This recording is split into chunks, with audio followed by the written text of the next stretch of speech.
راولپنڈی سے 3 ہی ہو صرف.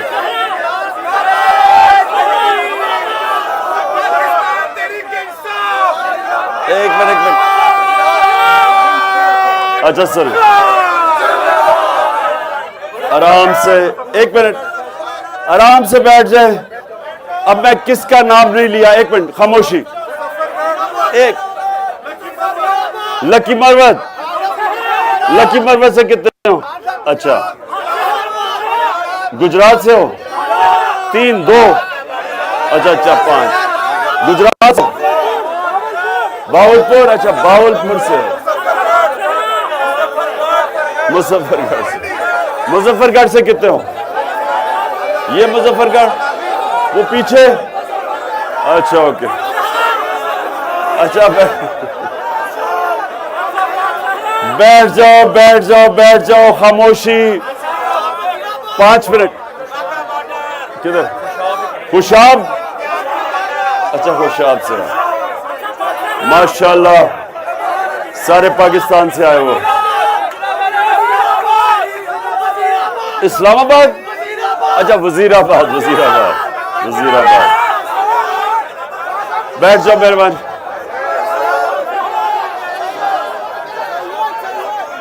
گجر خان, 1 منٹ. وہ پیچھے کون ہے؟ مجھے نیکسٹ ٹائم نا لسٹ بتا دینا کدھر کدھر سے آئے ہوئے. اوکے.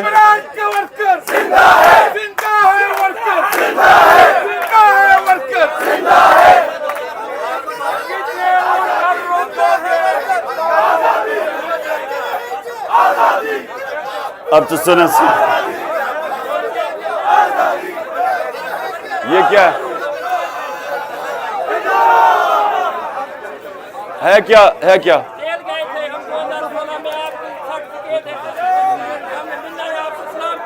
بعد میں اچھا اب آپ نے میرے 10 منٹ آپ نے میری بات سنی اور خاموشی سے, خاموشی. 10 منٹ. روزے کو کتنا ٹائم ہے؟ 15 منٹ میں روزہ کھل رہا ہے. 10 منٹ میری بات سننی ہے اور 5 منٹ پھر روزے سے پہلے ہم نے اللہ سے دعا کرنی ہے. اچھا آپ آرام سے سنیں. خاموشی, خاموشی. اچھا اب سننا آپ نے بعد میں. اس وقت آپ اس تحریک کا حصہ ہو. خاموشی. آپ اس تحریک کا حصہ ہو جو پاکستان میں حقیقی آزادی کی جدوجہد لڑ رہا ہے. آزادی 1947 میں ملی تھی انگریز سے. اب جو ہم نے آزادی لینی ہے, یہ جو اوپر قبضہ گروپ اس ملک کو غلام بنا کے اوپر بیٹھ گئے ہیں, یہ اب دوسری حقیقی آزادی کی اب جدوجہد میں آپ سب شامل ہیں. اب حقیقی آزادی ہے کیا؟ سنو دیکھیں, آپ نے یہاں سے جب جائیں گے آپ کو پیمفلٹس ملیں گی, مل گئی ہیں. آپ نے یہ پیغام جس طرح آپ تبلیغ کرتے ہیں آپ نے یہ پبلک کے پاس لے کے جانی ہے اپنے علاقوں کے اندر. مقصد کیا ہے؟ دیکھیں, جب تک ایک غلام کو احساس نہیں ہوتا اس کی غلامی کا, وہ مطمئن ہو کے غلامی کرتا رہتا ہے. علامہ اقبال نے غلام ہندوستان کے اندر جدھر مسلمان غلام بن چکے تھے, انہوں نے اپنے شاعری کے ذریعے لوگوں کو جگانا شروع کیا اور انہوں نے بتایا لوگوں کو کہ پرواز صرف آزاد انسانوں کی ہوتی ہے. انہوں نے شاہین, جو اقبال کا شاہین تھا, وہ کیا تھا؟ وہ آزاد تھا. کیونکہ وہ آزاد تھا وہ باقی پرندوں سے اوپر چلا جاتا تھا. تو اللہ قرآن میں کہتا ہے کہ میں نے تمہیں اپنی سب سے عظیم مخلوق بنایا, اشرف المخلوقات. لیکن قرآن میں ہی اللہ کہتا ہے کہ جب انسان گرتا ہے تو وہ جانوروں سے بھی نیچے گر جاتا ہے۔ مولانا رومی نے اسی کو اور طرح کہا کہ اللہ نے جب تمہیں پر دی ہیں، کیوں چونٹیوں کی طرح زمین پہ رینگ رہے ہو؟ کیونکہ غلام کی کوئی حیثیت نہیں ہے، صرف آزاد انسانوں کی پرواز ہے۔ تو اس لیے جب ایک مسلمان اپنی آزادی کے لیے لڑتا ہے تو اس کو جہاد کہا جاتا ہے۔ اگر وہ آزادی کی جد و جہد میں اپنی جان کھو جاتا ہے تو اس کو شہید کہا جاتا ہے۔ تو آپ نے پہلے اپنا سمجھنا ہے کہ یہ سیاست آپ کرنے نہیں آئے، آپ اپنی قوم کو حقیقی طور پہ آزاد کرنے آئے۔ اس لیے اب آپ نے سمجھنا ہے آزادی ہے کیا۔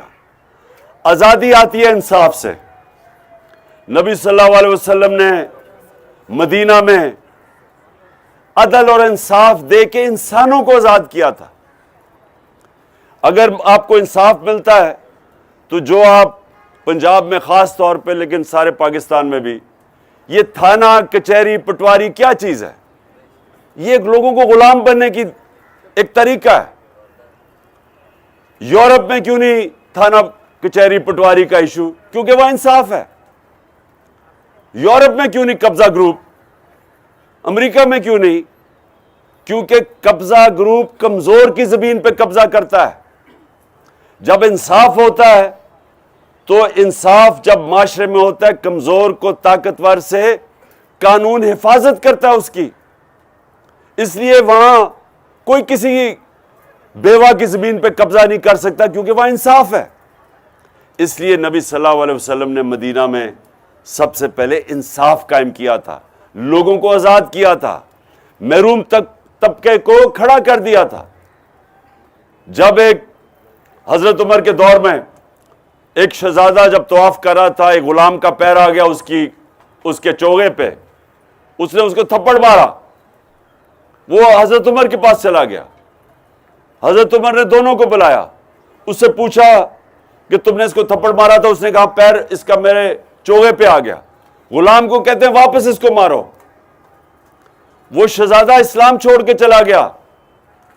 لیکن انصاف وہ ہوتا ہے جو کمزور، کوئی طاقتور کمزور کے اوپر ظلم نہیں کر سکتا، برابر کر دیتا ہے، انسانوں کو موقع دے دیتا ہے اوپر آنے کا۔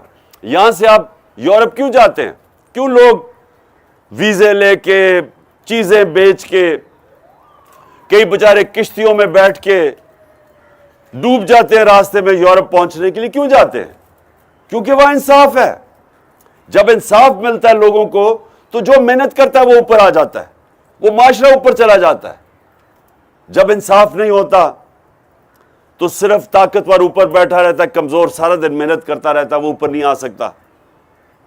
یہ جو ہمیں اللہ حکم کرتا ہے، اللہ ہمیں حکم کرتا ہے کہ نبی کے مثال سے سیکھو، ہماری بہتری کے لیے، کیونکہ وہ دنیا کی تاریخ کا سب سے بڑا انقلاب آیا تھا مدینہ میں۔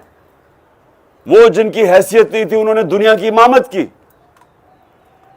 تو آج بھی پاکستانیوں نے، اگر ہم نے اٹھنا ہے، یہ جو ہم بھکاریوں کی طرح پیسے مانگتے ہیں، قرضے لیتے ہیں، ذلیل ہوتے ہیں، ہمارے لوگ باہر بیچارے نوکریاں کرنے جاتے ہیں کیونکہ یہ نوکریاں نہیں ہیں، وہ اس لیے کہ ہمارے ملک میں انصاف نہیں ہے۔ تو یہ جو جنگ ہے، یہ آزادی کی جنگ اصل میں انصاف کی جنگ ہے۔ انصاف آزاد کرتا ہے۔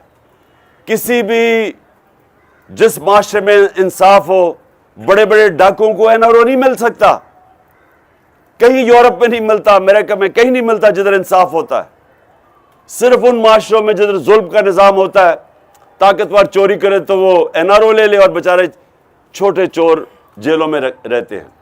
اس کے ان معاشروں کے متعلق ہمارے حضرت علی رضی اللہ تعالیٰ نے کہا تھا کہ کفر کا نظام چل جائے گا لیکن ظلم اور ناانصافی کا نظام نہیں چل سکتا۔ اور دوسری، ایک منٹ ٹھہرو، اور دوسری چیز انسان آزاد کیسے ہوتا ہے؟ اندرونی طور پہ ہمارے نبی صلی اللہ علیہ وسلم نے جو اندر ہمارے بت ہیں، سب سے بڑا بت خوف کا بت ہے۔ لا الہ الا اللہ انسان کو آزاد کرتا ہے، کیونکہ وہ آپ دعویٰ کرتے ہیں کہ اللہ تیرے سوا کوئی خدا نہیں ہے۔ تو جو خدا ہم سمجھتے ہیں کہ پتھر کی مورتیوں کو وہی بت ہوتے ہیں، یہ بت نہیں۔ کوئی چیز جو اللہ کے سوا اس کے سامنے آپ جھکتے ہیں وہ بت ہے۔ سب سے بڑا بت خوف کا بت ہے۔ ظلم کے خوف سے، یزید کے ظلم کے خوف سے کوفہ کے لوگوں نے حضرت امام حسین کی مدد نہیں کی، پتا تھا وہ رائے حق پہ ہے۔ جو ظلم ہے وہ غلام بنا دیتا ہے انسانوں کو، اور خوف کا بت جب اس کے سامنے جھکتے ہیں غلام بن جاتے ہیں لوگ۔ تو لا الہ الا اللہ وہ بت توڑ دیتا ہے کہ اللہ تیرے سوا ہم کسی کے سامنے نہیں جھکتے۔ انسان اپنی آزادی کا دعویٰ کرتا ہے، اور یہ جب اللہ کہتا ہے زندگی موت میرے ہاتھ میں ہے، سب سے زیادہ تو موت کا خوف ہے، تو جب اللہ کہتا ہے میرے ہاتھ میں ہے، کوئی آگے پیچھے نہیں کر سکتا وقت، تو اصل میں وہ آپ کو آزاد کر رہا ہے اس خوف سے جو سب سے بڑا خوف ہے۔ پھر دوسرا خوف کیا ہے؟ ذلت کا، کہ جی مجھے وہ ذلیل کر دیں گے، میرا یہ کر دیں گے، مجھے یہ جس طرح یہ سارے بیٹھ کے ہر روز میری تعریفیں کرتے ہیں ٹی وی پہ، سنا کرو ان کو۔ نہیں ایک منٹ سنو، اگر صرف طاقتور پیسہ خرچ کر کے عزت کما لیتا تو ابھی نواز شریف سب سے زیادہ عزت والا آدمی ہوتا یا زرداری ہوتا۔ سڑکوں میں نہیں نکل سکتے، وہ لندن میں مہنگے ترین علاقے میں بیٹھا، ہر روز اس کو گالیاں پڑ رہی ہوتی ہیں، کیونکہ عزت نہیں ہے۔ عزت اوپر والا رکھتا ہے، جتنا مرضی پیسہ آپ کے پاس ہو، اور نہ ہی آپ کو کوئی ذلیل کر سکتا ہے۔ یہ یاد رکھیں کہ جو مجھے خوف ہوتا ہے نا جی اس نے مجھے ذلیل کر دیا، کوئی آپ کو ذلیل نہیں کر سکتا اللہ کی اجازت کے بغیر، اور وہ آپ اپنی اعمال کی وجہ سے اپنے آپ کو ذلیل کرتے ہیں، اعمال کی وجہ سے عزت ملتی ہے۔ تو پھر اس سے بھی آزاد ہو جاتا ہے کہ جی مجھے کوئی ذلیل نہ کر دے، یہ بھی بڑا خوف ہوتا ہے۔ میں جب کھلاڑی تھا، کرکٹ کھیلتا تھا، تو کئی کھلاڑیوں کو ہارنے کا خوف ہوتا تھا کہ میں ہار نہ جاؤں، کیونکہ اتنا زیادہ ہارنے کا خوف تھا، ان کو جیتنا ہی نہیں آتا تھا۔ جو انسان ہارنے کا خوف رکھتا ہے وہ جیت نہیں سکتا۔ جو بڑا بزنس مین وہ بڑا بن ہی نہیں سکتا، اس کو اگر نقصان کا خوف ہو کہ جی میرا نقصان نہ ہو جائے، وہ کوئی رسک ہی نہیں لے گا۔ جو فوجی موت کا خوف ہوگا اس کو کوئی تمغہ ہی نہیں ملے گا، کیونکہ وہ لڑے گا کیسے اگر اس کو موت کا خوف ہے۔ سو یہ جو خوف ہے مرنے کا، میری یہ ذلیل نہ ہو جاؤں، اور پھر تیسرا کہ میری رسک نہ چلی جائے۔ اب یہ کئی جگہ یا پولیس اور رینجرز نے، پتا تھا عورتیں ہیں، پتا تھا کہ ہمارے لوگ ہیں، فیملیز آئی ہوئی، ان کے اوپر انہوں نے ٹیئر گیسنگ کر لی۔ ان کا ضمیر بتاتا ہوگا ان کو، اگر ان کا ضمیر زندہ ہو، کہ یہ آپ غلط کر رہے ہیں۔ نہ آپ کو قانون اجازت دیتا ہے۔ کون سا قانون اجازت دیتا ہے؟ آپ دیکھ رہے ہیں کہ وہ لوگ پرامن بیٹھے ہوئے ہیں، وہاں فیملیز ہیں، کون اجازت دیتا ہے آپ ان کے اوپر ٹیئر گیسنگ کریں اور ان کو ماریں اور ان کو تکلیف پہنچائے؟ لیکن وہ اپنی نوکری نہ جانے کے خوف کی وجہ سے یہ ظلم کرنے کے لیے تیار ہو جاتے۔ اس کی معافی نہیں ہے۔ اگر مجھے کوئی کہے، اب جنہوں نے ذل شاہ کا قتل کیا ہے، کیا وہ کہیں گے جی مجھے اوپر سے آرڈر ملا تو وہ معاف ہو جائیں گے؟ معاف نہیں ہوں گے، کیونکہ اللہ نے کہا ہے کہ رزق تو میرے ہاتھ میں ہے، تم نے جتنا زندگی میں کماؤ گے وہ تو اللہ نے فیصلہ کرنا ہے۔ آزاد کر دیتا ہے یہ نوکری کی غلامی سے، کہ نوکری بچانے کی وجہ سے جو لوگ اپنا ضمیر بیچتے ہیں، اس کی معافی نہیں ہے۔ کہ میں کہوں جی ایک بڑا جرمنز کے ایک بڑی ٹرائل ہوئی تھی دوسری جنگ عظیم کے بعد، جس کو نیورنبرگ ٹرائل کہتے تھے۔ وہاں بڑے آفیسر نے کہا جی ہمیں تو اوپر سے حکم ملا تھا اس لیے ہم نے یہ ظلم کیا، ہم نے یہ لوگوں کو مار دیا۔ ان کی معافی نہیں ہوئی۔ انہوں نے کہا تمہارا ضمیر تمہیں بتا رہا تھا کہ تم غلط کام کر رہے ہو، قتل کر رہے ہو، تمہیں اجازت نہیں ہے اس کی۔ اگر آپ کو آرڈر بھی ملتا تو اس کو آپ کو فالو نہیں کرنا۔ تو میرا آپ کو آخر میں اندرونی طور پہ ہمارا دین، ہمارا کلمہ لا الہ الا اللہ ہمیں آزاد کرتا ہے، اور دوسری جو ہمارا انصاف کا نظام ہے وہ ہمیں معاشرے کو آزاد کر دیتا ہے۔ تو ہماری جدوجہد تو ہے اس وقت انصاف کے لیے، اور ہمیں اپنے ملک کو، یہ جو اوپر چور مسلط کیے گئے ہیں اور ہمارے اوپر یہ سارا ہر قسم کا تشدد کیا جاتا ہے کہ ہم ان کو تسلیم کر لیں. ہم کبھی ان کو تسلیم نہیں کریں گے. اچھا اب میں نے ایک منٹ سن، میں نے اب میں ہر ضلع سے، آپ کے ضلع سے میں آپ کے لوگوں کو چنوں گا. ان کو میں نے اپنا ایک نمبر دینے لگا ہوں جو صرف میرے ورکرز کے لیے ہوگا. وہ جو بھی، کوئی فضول آپ نے مجھے بات نہیں کرنی، جو بھی آپ کے ضلع میں مسئلے مسائل ہے، ورکرز آپ کے جب ضلع میں پھریں گے آپ نے وہ مجھے اس فون کال کے اوپر مجھے کریں گے نمبر. اس کے بعد اچھا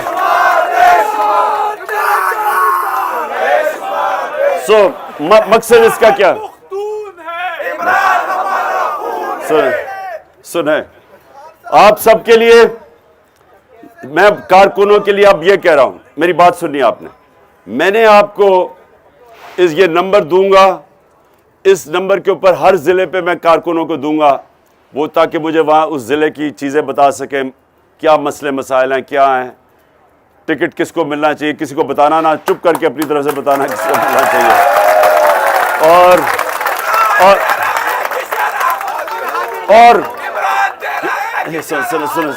سنیں ٹائم روزہ کھلنے لگا ہے. سنیں کتنا 3 منٹ رہ گئے، ابھی دعا بھی کرنی ہے آپ نے. اچھا روزے سے پہلے، روزہ کھولنے سے پہلے آپ نے سب نے دعا کرنی ہے.